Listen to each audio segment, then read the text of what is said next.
जनकपुरी गांव में कलावती अपने पति के साथ सुखमय जीवन व्यतीत कर रही थी। कलावती के पति का नाम कश्यप था। कलावती पेट से थी, इसलिए कश्यप उसका बहुत ध्यान रखता। कलावती के ज्यादातर काम वो स्वयं कर लेता। कश्यप की एक फैक्ट्री में मजदूर थे। उनकी तनख्वाह बहुत कम थी। बड़ी मुश्किल से 2 वक्त की रोटी उनको नसीब होती थी, लेकिन जो मिला उसमें वह संतोष मानते थे और खुशी खुशी अपना जीवन बिताते थे। कुछ महीनों बाद कलावती ने अपनी कोख से एक बच्चे को जन्म दिया, जिसका नाम रखा गया वीरभद्र। बच्चे के घर में आते ही कलावती और कश्यप की खुशी का तो मानो ठिकाना ही नहीं रहा।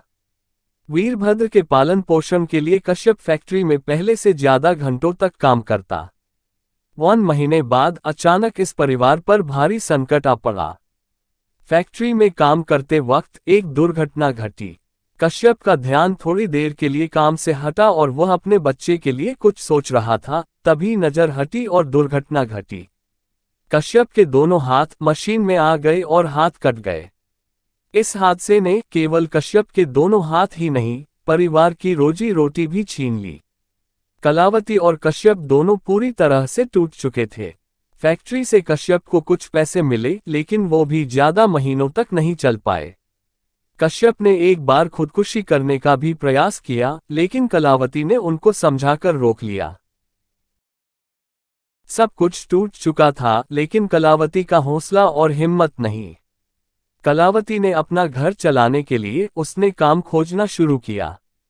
एक बड़ी इमारत के कंस्ट्रक्शन के लिए काफी मजदूर की जरूरत थी। कलावती को काम की जरूरत थी, इसलिए उसने फौरन वहां पे काम करना शुरू कर दिया। कलावती कंस्ट्रक्शन के काम के लिए भारी ईंटों को उठाती, रेत और सीमेंट की बोरी से रेत और सीमेंट निकालकर यहां से वहां ले जाना, ये सब मुख्य कार्य थे। कलावती वीरभद्र को भी काम पर अपने साथ ले आती थी, क्योंकि घर पे उसकी देखभाल करने वाला कोई नहीं था। कलावती एक जगह पे वीरभद्र को बिठा देती और पूरा दिन काम करती। बच्चा बहुत रोता चीखता तो कलावती उसके पास चली जाती और उसको संभालती। उसको दूध पिलाती, खाना खिलाती और सुलाने का प्रयास करती।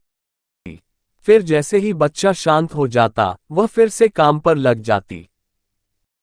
धीरे धीरे वीरभद्र 5 साल का हो गया। अचानक एक और दुख का पहाड़ इस परिवार पर टूट पड़ा। वीरभद्र के पिताजी कश्यप को अचानक दिल का दौरा पड़ा।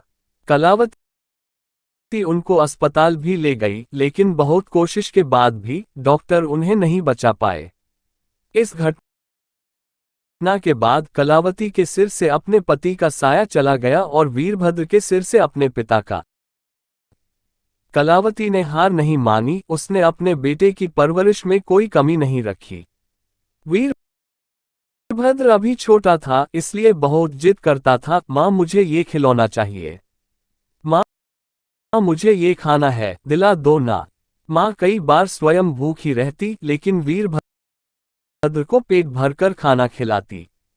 माँ खुद अपने शौक पूरे नहीं कर पाती, लेकिन अपने बच्चे के सारे शौक पूरे करती। उसको जो खिलौना चाहिए वो लाकर देती।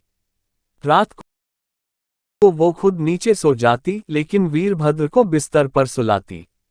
कड़ाके की ठंड में वह पूरी तरह ठंड से कांपती, खुद बिना बिस्तर और कंबल के जमीन पर सोती, लेकिन अपने बच्चे को कंबल ओढ़ाती और प्यार से सुलाती थी।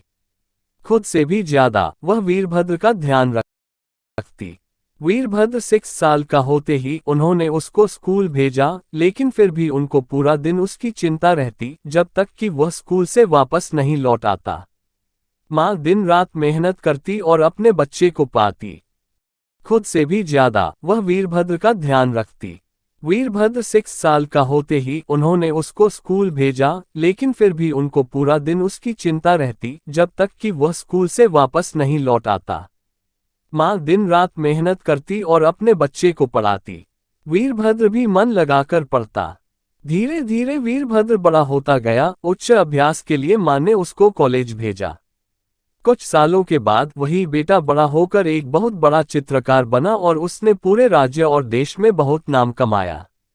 एक बार एक सम्मान समारोह में वीरभद्र को बुलाया गया।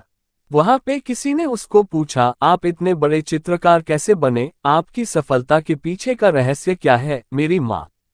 मेरी माँ ने मुझे सफल बनाया है। आज मैं कामयाब हुआ हूँ तो सिर्फ उनकी वजह से। उन्होंने कितने कष्ट, कितनी पीड़ा, कितने दैख सहकर मुझे बड़ा किया, मेरी हर एक जिद पूरी की। मेरी पढ़ाई के लिए उन्होंने अपना जी जान लगा दिया। रात को मुझे पढ़ाने के लिए वो खुद जागती, मुझे चित्र की प्रैक्टिस करवाती। वो खुद नीचे सोती लेकिन मुझे बिस्तर पर सुलाती। खुद भूखी रहती लेकिन मुझे पेट भरकर खाना खिलाती। आज जो कुछ भी हूँ, मेरी माँ की वजह से हूँ। मेरे लिए मेरी माँ ही मेरा मेरा खुदा है। कहकर उसने स्टेज से उतरकर अपनी माँ को अपने गला से लगा लिया। सम्मान समारोह पूरा होते ही वीरभद्र अपनी माँ को एक तोहफा दिखाने ले गया, जो उसने अपनी माँ के खरीदा था। वीरभद्र ने अपनी माँ की आंखों पर पट्टी बांधी थी। जब पट्टी खोली तब माँ के सामने एक खूबसूरत घर था। वीरभद्र ने कहा, माँ, अब से हम इस घर में रहेंगे। फिर कुछ सालों तक माँ और वीरभद्र खुशी और आनंद से उस घर में रहने लगे। माँ को तकलीफ ना हो इसलिए उन्होंने एक नौकर को भी रख लिया। नौकर घर के सारे काम में माँ का हाथ बटाता और माँ का ध्यान रखता। वीरभद्र भी काम से घर आने के बाद माँ की सेवा में लग जाता।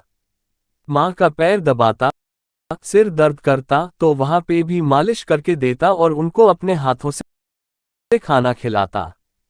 माँ की हर एक जरूरत को पूरी करता जो उनको चाहिए। धीरे धीरे माँ की उम्र बढ़ती गई और अब उनकी मृत्यु निकट आ गई। माँ ने एक दिन अपने बेटे वीरभद्र को बुलाया और कहा, बेटा, मेरा अंतिम समय अब आ चुका है। मैं जा रही हूँ। बेटा, खुद